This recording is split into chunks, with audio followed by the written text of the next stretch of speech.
did you just say? Because it was brilliant. The problem with teaching the Alexander technique to anybody really is that the first things that teacher might ask you to do seem like they have nothing to do with what you really want to accomplish. So if it's playing the clarinet, the first thing might be about learning about your jaw, or learning about the physiology of your tongue and your throat. And then noticing what happens to your tongue and your throat and your jaw when you think about playing a passage. And noticing what happens. And then deciding that you won't do that. And then you think, well, if I don't do that, I can't play the clarinet. And so, initially, it feels like you're undoing everything you've learned to associate with playing the clarinet. So you're saying that this technique, it doesn't feel good while you play the clarinet at first. It feels wrong. Mm-hmm. Because it goes against everything you've been told to do. And what is it that you have to do? You have to notice whatever you're doing. Relate it back to what you know about physiology. And experiment with doing it a different way. And discovering that maybe you can do it without the things you've always associated you had to do to play. So it takes a lot of thinking about what happens, noticing what happens, deciding to try something different, and then experimenting. And the experiment could go completely wrong. It could be, okay, that didn't work, back to the drawing board. But you need a teacher to tell you how to experiment.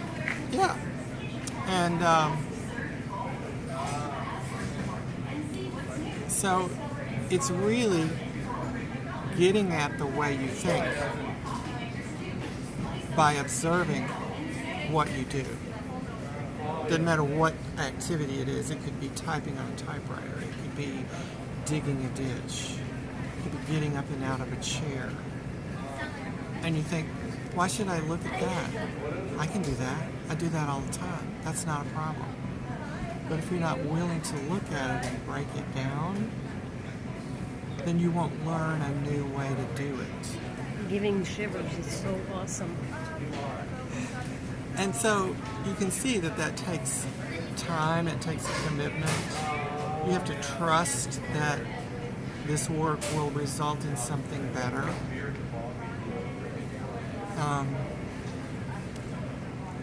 And you always have to go back to what you know about your body.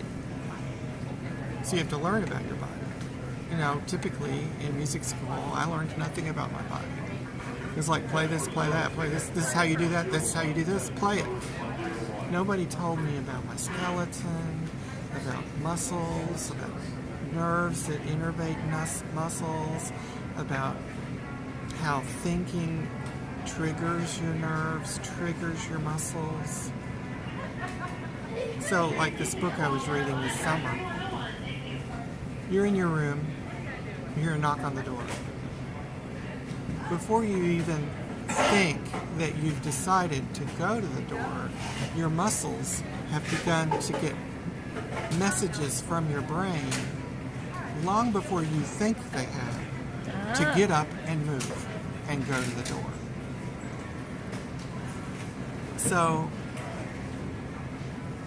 you have to kind of unravel that process and realize as you hear the knock on the door, okay, how am I going to respond to that knock? I might choose to ignore it. I may not get up. That's an option. That's a choice. Do I ever let myself make that choice? Probably not. But maybe you should. And then you could decide, all right, how do I want to get up off of the couch and walk to the door. Do I want to stress out, tighten up, and run as fast as I can to the door? Or do I want to pay attention to how I breathe, whether I crunch my neck, whether I, just what do I do to get up off the couch and walk over to the door? And until you decide that and go through that process, you really don't have any choice. You haven't ever given yourself a choice. You've always just responded. And your body can do that. And it's a good thing that your body can do that, because if it was a bear chasing you, you wouldn't want to have to sit there and think about how you respond. Which might happen in 2 weeks. Exactly. Exactly. So, it's a good thing that your body can do that. But when you're playing the clarinet or doing something with fine motor skills, and say you've got a problem because you've done things without thinking for so long, that's created a problem and you've got to fix it.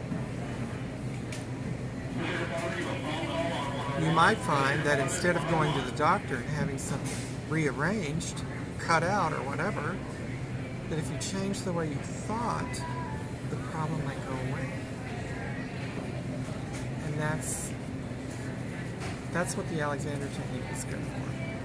So, I'd love to write all this, and I need to offer a technique for this tongue business.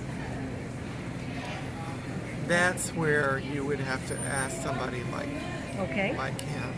I know from a singer who was in the Alexander class that through the Alexander class he realized that every time he wanted to sing, he tightened the base of his tongue, and it influenced his sound and what he could do.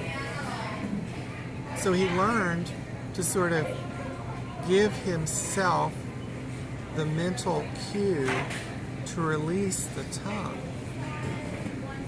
Well, that's awesome. But he had to learn to do that, because up until that point, to sing meant tighten your tongue and sing.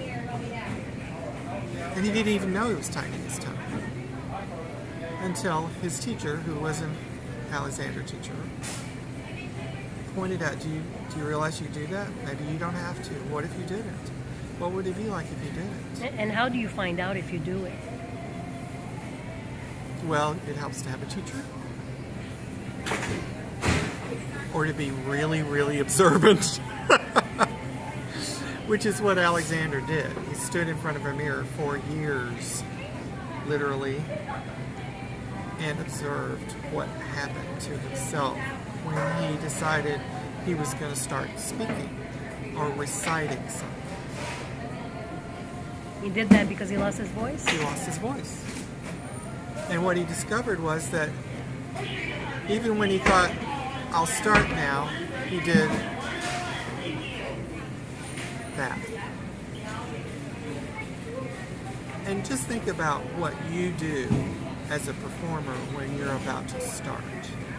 All the things that you associate with starting or presenting something on stage.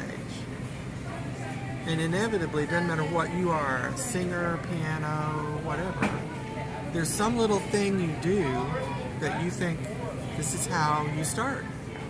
You never question it. Maybe you've observed your teacher do it, or famous people do it. And you think, oh, I can do that, I'll do it. And then along the way you get frustrated because something always messes up. Something might feel bad, or you might actually get an overuse injury, or and you think, what in the world am I doing? And then a teacher can say, oh, well, I see, because an Alexander teacher is trained first of all to observe movement. They may not be a clarinetist, they may not be whatever, but they sit there and say, oh, that's interesting, do you see yourself do that? I don't know how to play the clarinet, but maybe you don't need to do that. What if you didn't? Raise the shoulder. Yeah. I mean, this happens all the time when Julia and I teach. Julia's an actor. She doesn't know how to play clarinet or whatever. Somebody will get up, she'll just say, do you know that you do this? I wonder why. What would happen if you didn't do that? It could fall apart. What do I know? Give it a try. And suddenly, something's completely different. And everybody in the room goes, oh my God. It doesn't matter if it's an actor. Actor changes one thing and you're going, you're crying all of a sudden because it was so amazing, So that's what it's like. That's what it's like, and that's why it's kind of a long process. First of all, you have to convince somebody that this thing I'm asking you to do, it seems like it has nothing to do with what you need to do, could completely change your life. And they come to an Alexander lesson thinking, I've got a pain in my back. Can you fix it? And the Alexander teacher doesn't even talk about your back. He said, well, let's look at the way you use your head. Or where are your feet right now? Or and then what do you have to do what you're doing? Oh, I see. Okay. Well, look at that. What about that? And suddenly your back doesn't hurt anymore.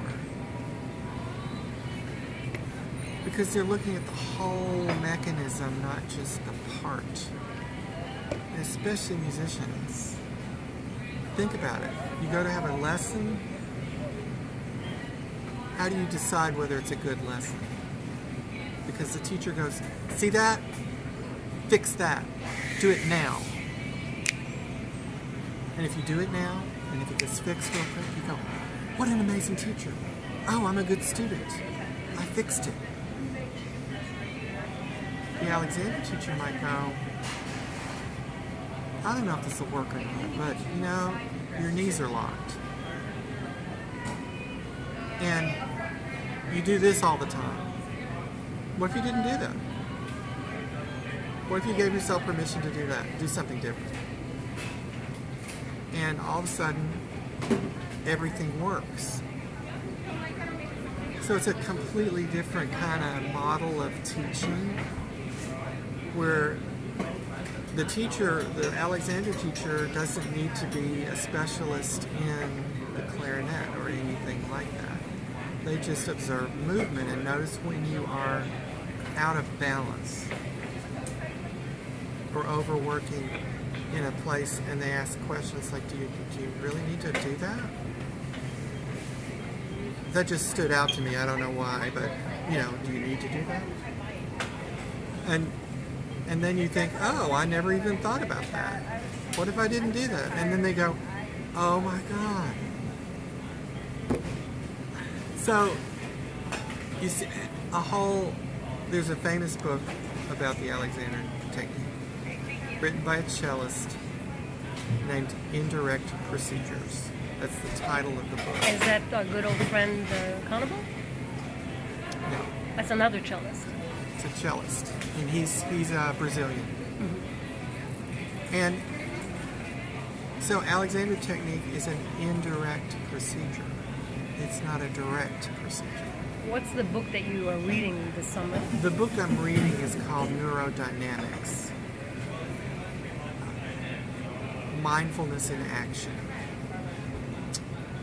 And it's by an Alexander teacher who has a school up in New York. And he starts out by talking about the body. And it seems very technical. And he shows you things like, do you know when the doorbell rings and you think, oh, I'll decide to go to the door? Before you've even thought of deciding to go to the door, your brain has started working and you're in movement before you even think you've decided. So he breaks things down that far and gets you to realize that thinking and moving are the same thing. They're not separate. And so your body and your mind are one thing. They're not separate. So we're all one thing. And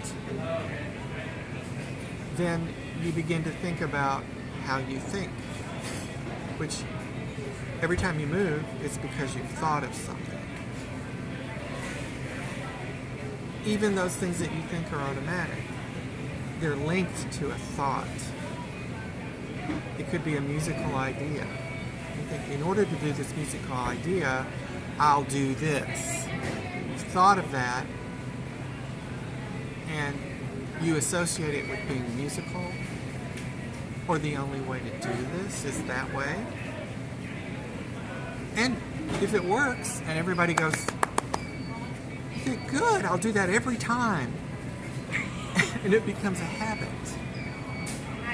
Even when it starts to hurt. Because they're still doing this. And then you're in trouble. Because if they're going to still do this, you're going to have to still do that. You know, and until you're willing to undo that and say, is there another way to do that that doesn't hurt, that'll produce the same result or better? So that takes time. Harvey,